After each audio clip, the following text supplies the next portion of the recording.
Mantan pembalap MotoGP, Casey Stoner, ingin orang-orang berhenti memberikan kritik pedas pada seorang pembalap tanpa mengetahui perjuangan mereka.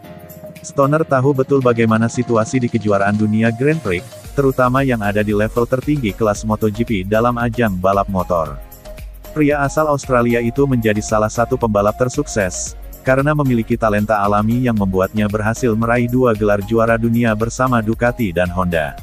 Tetapi, ada juga rider yang tak mampu melaju kencang, meski bersama tim besar dengan motor yang mampu memenangi gelar. Stoner merasa ada banyak faktor yang dapat memengaruhi hal tersebut. Oleh karena itu, ia tidak ingin langsung menyalahkan pembalap tersebut jika tak mampu tampil baik. Saya tidak membandingkan apa yang akan saya lakukan secara berbeda dari orang-orang di luar sana, kata Stoner dilansir Speedweek. Mungkin saya akan berbeda pendapat tentang pilihan track, ban atau setup. Tetapi, tidak mungkin dengan hanya duduk di sofa dan menilainya, sambung Stoner. Pria 36 tahun itu mengatakan motor MotoGP sangat sulit dikendalikan karena tenaganya yang besar dan ada banyak faktor yang membuatnya dapat tampil cepat. Terlebih setiap pembalap juga harus bisa mengatasi rasa takut mereka ketika ada banyak rider memasuki tikungan secara bersamaan. Butuh kerja keras untuk menguasai mesin ini, terutama ketika 20 pembalap ingin berada di jalur yang sama, ujar Stoner. Ini bukan pekerjaan yang mudah dan saya pikir beberapa orang di luar sana yang berada di depan layar memiliki pendapat yang berlebihan tentang kami. Anda tidak berada di lokasi dan tidak tahu bagaimana semua orang yang terlibat memberikan seluruh kemampuan mereka. Saya selalu memberikan rasa hormat setinggi-tingginya kepada semua pembalap, terlepas dari apakah mereka membuat keputusan yang baik atau buruk, katanya. Casey Stoner menjadi satu-satunya yang berhasil menjadi juara dunia bersama Ducati, dan membawa Honda kembali ke masa kejayaannya. Tetapi, ada satu rival yang selalu membuatnya kesulitan sepanjang tahun. Bahkan, Stoner masih memiliki rasa penasaran untuk bisa mengalahkannya. Tantangan terbesar sepanjang karir saya adalah Yamaha. Apapun motor yang saya kendarai, Yamaha jadi pabrikan yang harus saya kalahkan, ucapnya. Menarik bagi saya untuk mengetahui di mana perbedaan antara apa yang saya lihat dari Yamaha di trek dan bagaimana rasanya saat Anda mengendarainya sendiri, pungkas Stoner.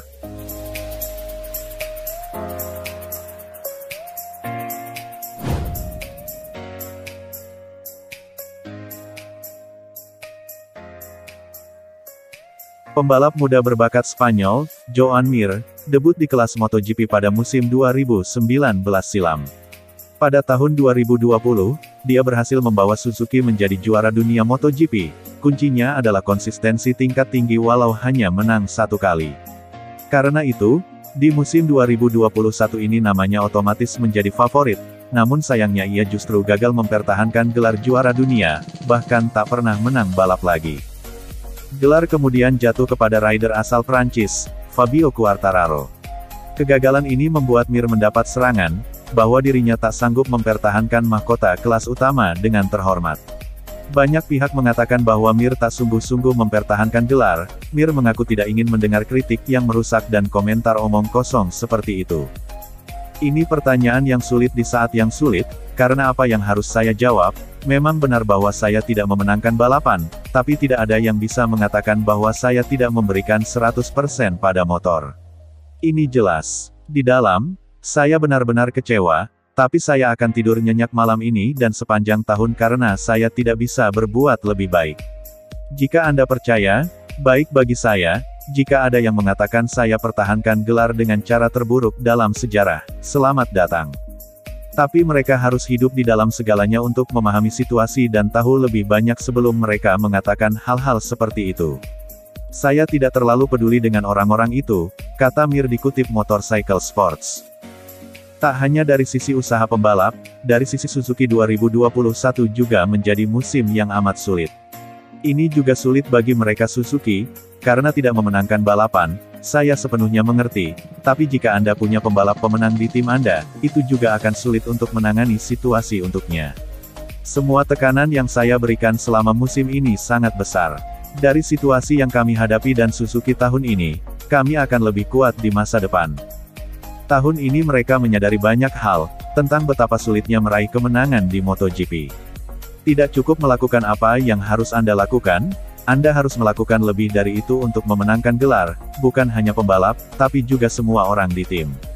Saya pikir ini adalah pelajaran paling penting tentang musim ini bagi saya dan tim, akui pria Spanyol itu. Sebagai informasi, walaupun Mir gagal menang dan gagal mempertahankan gelar di 2021 ini, tapi dia sudah 6 kali naik podium, kemudian mengakhiri musim di posisi ketiga klasemen akhir. Sementara rekan satu timnya, Alex Rins hanya naik 1 podium dan finish di posisi ke-13.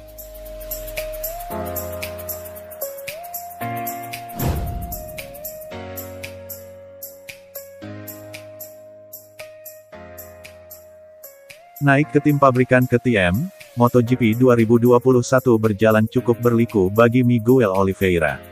Padahal, Miguel Oliveira sempat menunjukkan performa menjanjikan khususnya pada paruh pertama musim MotoGP 2021. 4 buah podium sukses dipersembahkan pembalap asal Portugal tersebut untuk timnya.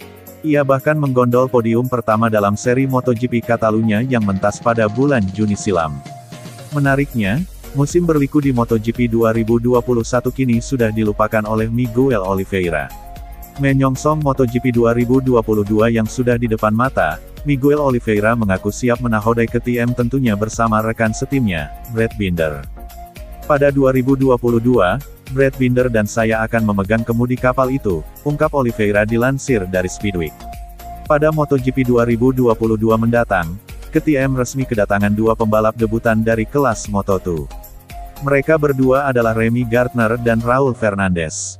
Kualitas 2 debutan KTM di MotoGP 2022 ini tak diragukan oleh Oliveira. Namun, pada akhirnya Oliveira merasa Remy Gardner dan Raul Fernandez masih perlu penyesuaian dengan motor terlebih dahulu.